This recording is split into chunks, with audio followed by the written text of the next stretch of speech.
ఎర్రగొండపాలెం మండలం మొగుళ్లపల్లి గ్రామంలో TDP MLA అభ్యర్థి గూడూరు ఎలక్షన్ బాబు జగన్ రెడ్డి ప్రభుత్వంపై హాట్ కామెంట్స్. 3 ఏళ్లుగా నియోజకవర్గంలో తిరగని ఊరు లేదు, తొక్కని గడపలేదు. ప్రజలు నీరాజనం పలుకుతున్నారు.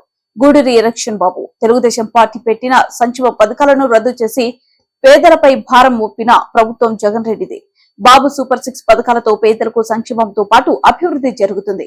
చంద్రబాబు నాయుడు ముఖ్యమంత్రిగా ఉన్నప్పుడు ధరలు అదుపులో అంటే జగన్ రెడ్డి ముఖ్యమంత్రి అయ్యాక పేదలకు అందరి ఎత్తులో ధరలను పెంచేశారు. 13 జిల్లాల రాష్ట్రాన్ని 26 జిల్లాలు చేసినప్పుడు 27వ జిల్లాగా మార్కాపురం ని ఎందుకు చేయలేదు? పూర్తి చేయని వెలుగొండ ప్రాజెక్టుతో జగన్ రెడ్డి పశ్చిమ ప్రాంత ప్రజలను మోసం చేశారు. త్వరలో టీడీపీ హయాంలో వెలుగొండను పూర్తి చేస్తాం. ఎర్రగొండపాలెం నియోజకవర్గ అభివృద్ధి చెందాలంటే సైకిల్ గుర్తుపై ఓటు వేసి గెలిపించండి. సామాన్య కార్యకర్తను మీలో ఒకటిని మీకోసం సేవ చేయడానికి వచ్చా, ఆశీర్వదించండి. అభివృద్ధి చేసుకుందాం. ఎలక్షన్ బాబు. చదువుకున్న నిరుద్యోగ యువకులందరూ కూడా ఉద్యోగాలు ఇచ్చారు.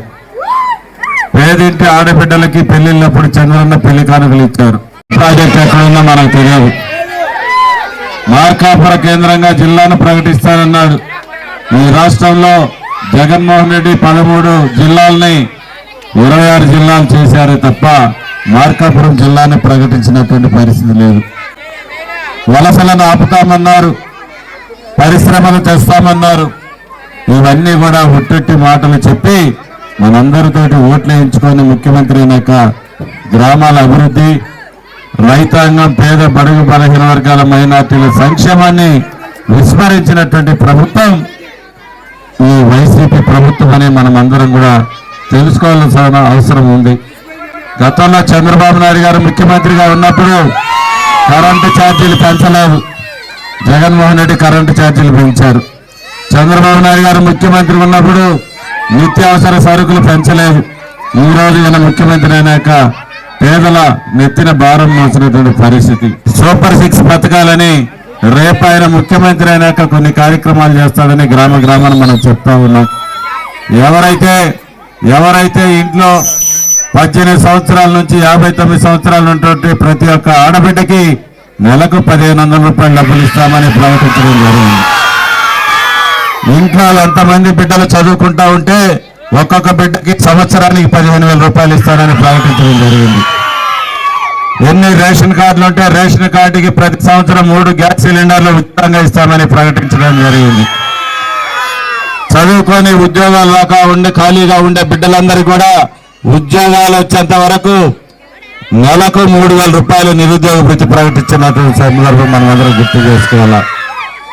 నిరుద్యోగ భృతి ఇవ్వటమే కాకుండా ప్రతి సంవత్సరం మన నాయకుడు ముఖ్యమంత్రి అయినాక 4 లక్షల ఉద్యోగాలు చదువుకున్న మన బిడ్డలందరూ కూడా ఇచ్చేటటువంటి పరిస్థితి తెలుగుదేశం పార్టీ మేనిఫెస్టోలో పెట్టినటువంటి పరిస్థితి మనం అందరం కూడా గుర్తు చేసుకోవాలా. ఈ రోజు వైసీపీ ప్రభుత్వం వెలుగొండ ప్రాజెక్టు కాదు కదా, గ్రామాలలో కనీసం తాగేదానికి మంచినీళ్ళు ఇచ్చేటటువంటి స్థాయిలో ఈ రాష్ట్ర ప్రభుత్వం లేదని చెప్పేసి మనం అందరం కూడా గుర్తు చేసుకోవాలా. అందుకనే మన నాయకుడు చంద్రబాబు నాయుడు గారు ముఖ్యమంత్రి అయినాక ప్రతి ఇంటికి స్వచ్ఛమైన నీటిని ఇస్తానని చెప్పేసి ప్రమాణం చేయటం జరిగింది. రైతాంగానికి తొలకరలో ప్రతి సంవత్సరం 20,000 రూపాయలు డబ్బులు ఇచ్చి రైతు నిధి కింద వాళ్ళని ఆదుకుంటామని చెప్పినటువంటి పరిస్థితి. అన్నట్టు ఇంటింటికి నేను తిరిగా, పెళ్లిళ్ళకు వచ్చా, కర్మలకు వచ్చా, మరి ఆడపిల్లల కార్యక్రమాలకు వచ్చాను. ప్రతి ఒక్క కార్యక్రమానికి ప్రతి ఇంటికి నేను వచ్చా. దగ్గర నేను తిరగనటువంటి నియోజకవర్గంలో ఇల్లు లేదు, నేను దండం పెట్టి పెట్టినటువంటి మనిషి లేడు. ప్రతి ఒక్కరిని దండం పెట్టి ఓట్లు అడిగా. ప్రతి ఒక్కరు చేతులు పట్టుకున్నా, గడ్డాలు పట్టుకున్నా. మీరందరూ నేను గడ్డాలు చేతులు దండం పెట్టింది నా కోసం కాదు, నా కుటుంబం కోసం కాదు. ఈ నియోజకవర్గంలో 3 దఫాలుగా తెలుగుదేశం పార్టీ ఓడిపోతా ఉంది.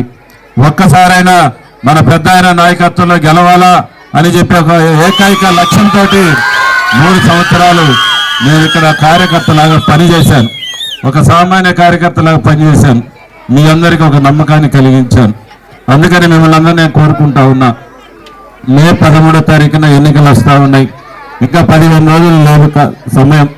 మీరందరూ కూడా ప్రతి ఒక్కరు కూడా 10 ఓట్లు మన పార్టీకి వేయించేటటువంటి అవకాశాన్ని ఆలోచన మీరు అందరూ చేయమని కూడా నేను అడుగుతా ఉన్నా. నేను ఎందుకంటే ఒక సామాన్య కార్యకర్తని, పైనుంచి దిగిపడలే, జమీందారు బిడ్డను కాదు.